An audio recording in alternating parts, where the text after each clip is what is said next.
नमस्ते. आज माझ्यासोबत इक्बाल पठाण कागलहून आलेत. हॉटेल व्यावसायिक आहेत. तर गेली 5 दिवस ते आनंदकुंजमध्ये आहेत. अनेक वेळेला ते आनंदकुंजमध्ये येऊन गेलेत. कोरोना महामारीच्या अगोदरपासून ते नेहमी येतात. काय वाटतं या शिवामृत उपचारांनी काय फरक झालाय? काय-काय बदल झालाय?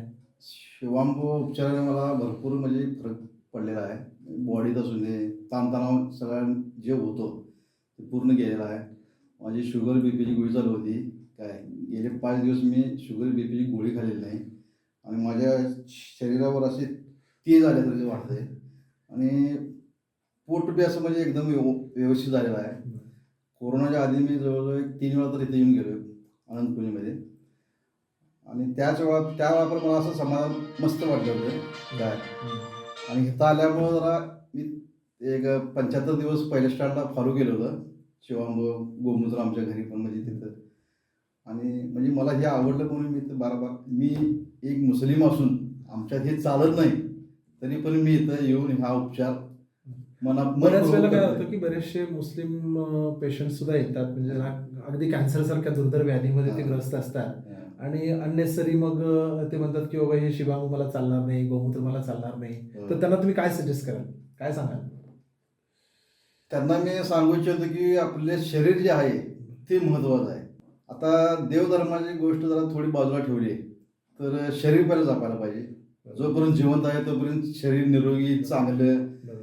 आनंदात राहायला पाहिजे. बरोबर. काय मुस्लिम धर्मामध्ये चालत नाही ठीक आहे. पण काही लोक आपल्याकडे नमाजी आहेत. बरेचसे हां, ती त्यांना चालतच नाही. पण आम्ही बी नमाज पढतोय, मुस्लिम धर्माला सगळं मानतोय. पण आता काय शरीर शुद्धीकरण. शरीर शुद्धीकरण करायचं झाले तर हा प्रयोग करायलाच पाहिजे. काय 100% आणि त्याचं गुण सहज सोपं आहे असं वाटतं तुम्हाला? हे सोपं काय नाही आहे. काय पण हे आपण इथं आल्यावर सोपं वाटतंय हो, आम्हाला. बरोबर. कारण शिवांबूचं आम्ही घरी जर नाव घेतलं तर ते हे छे असं म्हणजे करतात. दुष्काळ द्यात. हं. पण इथं मी पण इतर सुद्धा काही निसर्गोपचाराच्या गोष्टी इथे तुम्ही शिकता, इथे करता. हो. इथले सत्संग वगैरे ऐकून काय फायदा झालाय? सत्संगमुळं म्हणजे मन एकदम शांत राहून ते जे ऐकलंय ते म्हणजे आपण बी आहे असं चालू ठेवावे. बरोबर. हाय आहे म्हणजे काय वाईट घडू नये. कुणाशी बोलताना चांगलं, वाईट, बरं हे सगळं आपण अनुभवानं करत गेलेला आहे. करत गेलेलं आहे.